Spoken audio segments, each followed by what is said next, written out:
ప్రియమైన దేవుని ప్రజలారా, ప్రభు నామములో మీ అందరికీ శుభాభివందనాలు. ఈరోజు దేవుని వాక్యం, నా పేరు పెట్టబడిన నా జనులు తమ్ము తాము తగ్గించుకుని ప్రార్థన చేసి నన్ను వెదికి తమ చెడు మార్గములను విడిచిన ఎడల ఆకాశం నుండి నేను వారి ప్రార్థన విని వారి పాపములను క్షమించి వారి దేశమును స్వస్థపరచును అని దినవృత్తాంతాల 2వ గ్రంథం 7వ అధ్యాయం 14వ వచనంలో రాయబడింది. ఈ వాక్య వివరణ, ఈ వాక్యం దేవుని కృప, క్షమ మరియు పునరుద్ధానం గురించి గొప్ప వాగ్దానాన్ని ఇస్తుంది.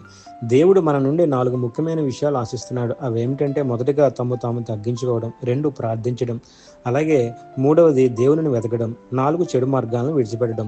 ఈ 4 చేస్తే దేవుడు మనకు 3 గొప్ప పనులు చేస్తాడు. అవి ఏమిటంటే, మొదటగా ప్రార్థన వింటాడు, మన పాపాలను క్షమిస్తాడు, మన జీవితాన్ని స్వస్థపరుస్తాడు. ఇది వ్యక్తిగత జీవితం మాత్రమే కాదు, కుటుంబం, సమాజం, దేశానికి కూడా వర్తిస్తుంది.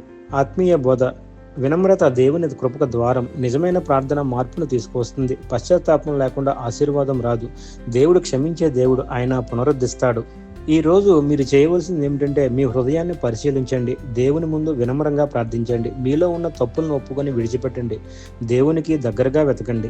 చిన్న ప్రార్థన: ప్రభువా, నేను నా తప్పులను ఒప్పుకుంటున్నాను, వినమ్రతతో నీ సన్నిధికి వచ్చాను, నా హృదయాన్ని శుద్ధి చేయము, నా జీవితాన్ని స్వస్థపరచుము, నిన్ను వెతుకుతూ జీవించే కృపను నాకు ఇవ్వము. ఆమేన్.